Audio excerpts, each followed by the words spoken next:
Congress CPM হচ্ছে ডুবন্ত জাহাজ, কেউ তাদের সঙ্গে যাবে না। এখন সবাই ডুবন্ত জাহাজ থেকে লাফিয়ে লাফিয়ে বিজেপি ও তিপ্রামথা দলে সামিল হচ্ছেন।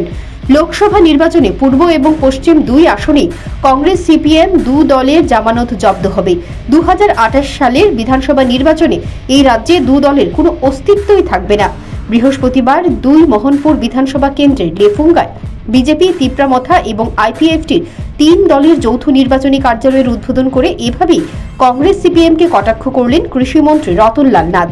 কৃষিমন্ত্রী 2023 সালের বিধানসভা নির্বাচনের আগে বলেছিলেন ত্রিপুরায় সিপিএম দল থার্ড পার্টি হয়ে যাবে। নির্বাচনের ফলাফলে সেটাই হয়েছে। এখন তিনি বলেছেন 2028 সালের বিধানসভা নির্বাচনে গ্রাম থেকে শহর সর্বত্রই কংগ্রেস এবং সিপিএম ধুয়ে মুছে সাফ হয়ে যাবে।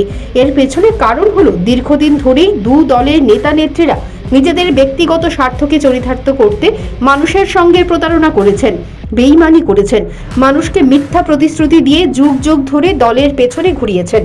এখন আর রাজ্যের জাতি জনজাতি কোনো অংশের মানুষ তাদেরকে পাতে তুলছে না, তাদেরকে বিশ্বাস করছে না, কারণ তারা মানুষের সঙ্গে বিশ্বাসঘাতকতা করছেন। এখন তারা বুঝতে পারছেন যে রাজনীতিতে টিকে থাকতে হলে মানুষ ছাড়া তা সম্ভব নয়। তাই গণদেবতা তাদেরকে প্রতিটি নির্বাচনে শাস্তি দিচ্ছেন। এটা তো আপনারা জানেন ভালো কথা। এখন কংগ্রেস সিপিএম যারা, এটা ডুবন্ত জাহাজ, কেউ তাদের সাথে যাবে না। এটা ডুবন্ত জাহাজ। এখানে এখন সবাই চাইছে এই ডুবন্ত জাহাজ থেকে লাফিয়ে লাফিয়ে বিজেপি এবং তিপ্রামথাতে সবাই যোগদান করছে। এই যে সামনে নির্বাচন, এই নির্বাচনে আমার বিশ্বাস দুটো কেন্দ্রেই, পশ্চিম ত্রিপুরা কেন্দ্র এবং পূর্ব ত্রিপুরা কেন্দ্রে আমাদের দুজন প্রার্থী বিপুল ভোটের ব্যবধানে জিতবে এবং দুইটা জায়গাতেই আমার নিজস্ব একটা অ্যাসেসমেন্ট রয়েছে যে দুটো জায়গাতে সিপিএম কংগ্রেস প্রার্থীরা তাদের জামানত জব্দ হবে। আমি বিধানসভা নির্বাচনের সময় বলেছিলাম সিপিএম থার্ড পার্টি হবে এবং এটা আমরা প্রমাণ পেয়েছি, সিপিএম থার্ড পার্টি।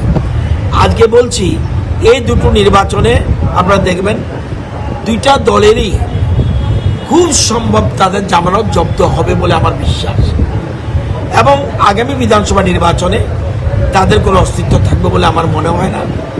এবং এই যে দেখছেন বর্তমানে জিতেন চৌধুরী বিরোধী দলনেতা, আপনি দেখবেন এই নির্বাচনের পরে বিরোধী দলনেতার পদও থাকবে না, কারণ এবং কংগ্রেসের যে কজন বিধায়ক আছে এরও দলে থাকবে।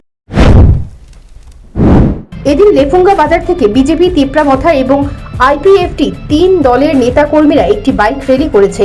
সেই র্যালি মোহনপুর বিধানসভা কেন্দ্রের বিভিন্ন পথ পরিক্রমা করে। Bureau report, news prime Tripura.